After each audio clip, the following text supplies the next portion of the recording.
when I tell people how old I am throughout my life, I'm 30, I'm 40, I'm 50, I hear a lot of people say, "Oh, that's young." Have you ever heard that when you're 35 and somebody's going to say, "Oh, you're just a baby, that's so young."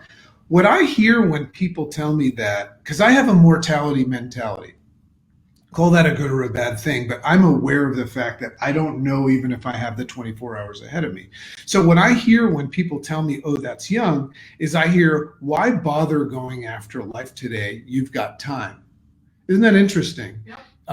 And the reason why I'm sharing these things with you in preparation for this concept of the Fall Summit is a lot of these concepts that I'm talking about prevent us from even acknowledging and dreaming about things like what's on top of the mountain, right?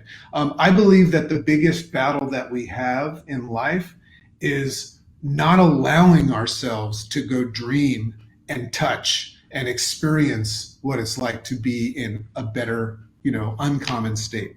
Yep. So that's what Dragon's all about. I want to give you, when you listen to my podcast, when you listen to this show, I want to give you, and I wear these fun clothes and stuff, I want to give you permission during these moments to just dream big and just engage in entertaining possibilities, become possibility thinkers.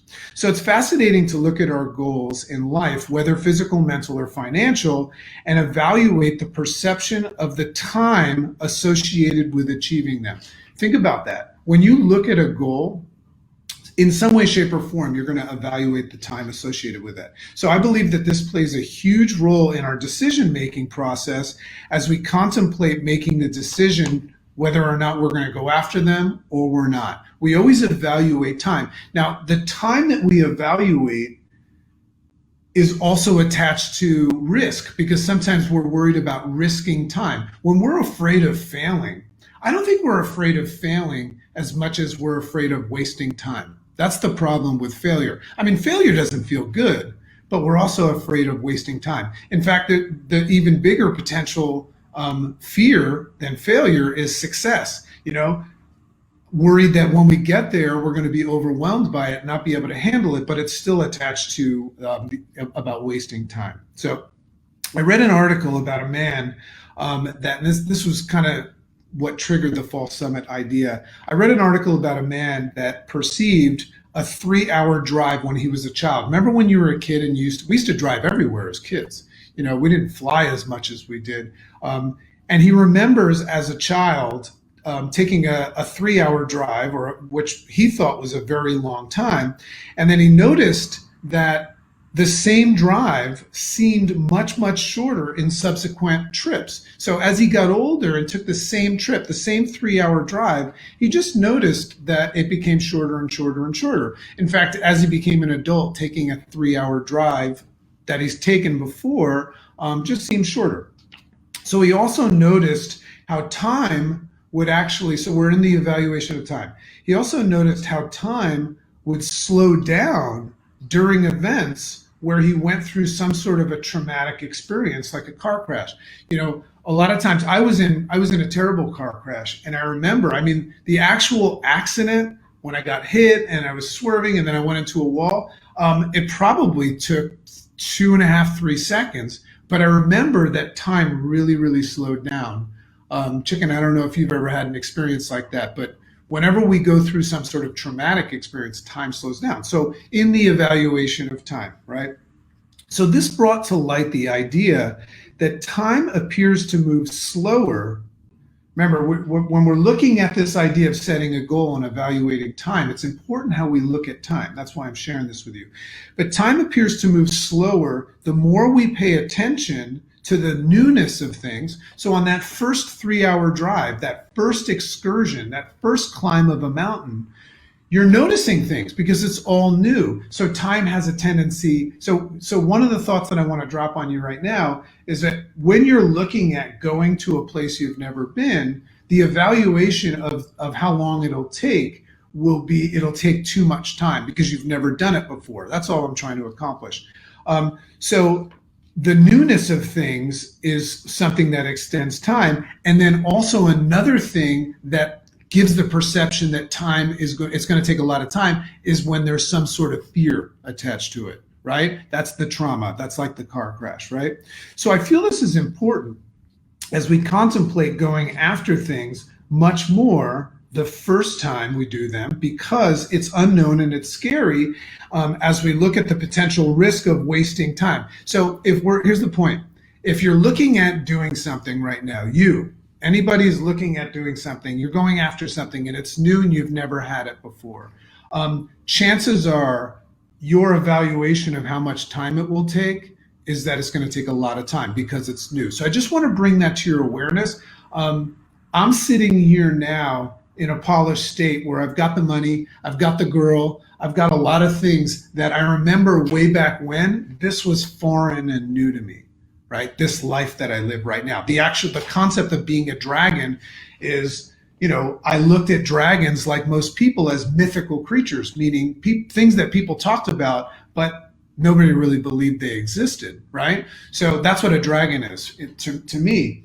So now that I'm here, I know something different. If I went through it again from then till now, it would go a lot faster because I look at it differently. That's the important thing. So at the potential risk of wasting time and things like failure and the potential of being overwhelmed and not being able to handle it. So those are the things that give the perception of it taking a lot of time, and we don't want to waste time. If something looks like it's going to take a lot of time, we might take a step back from it, which is silly because the things that don't take a lot of time don't move you forward. Isn't that interesting? So this led to the observation and idea of what is called a false summit. So I looked it up, and I'll tell you where I found out about it. But in mountaineering, they refer to it as a false peak or a false summit.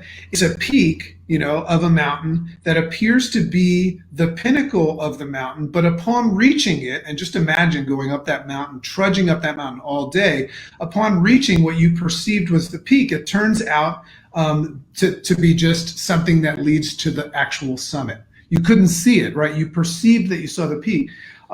So false peaks can have a significant, this is what mountaineers say.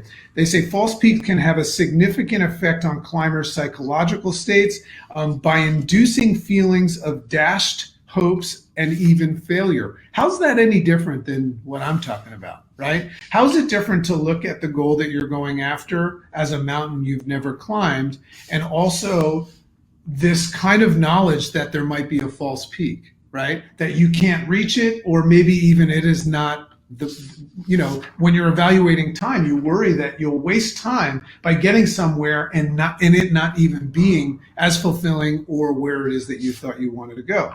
So I think we all both fear the false summit in that we fear the unknown, right? The risk, that's the unknown and the risk, and fear the wasting of time of that false summit idea. So as well as the fact that we put too much emphasis on reaching destinations rather than recognizing that life is a continuous journey.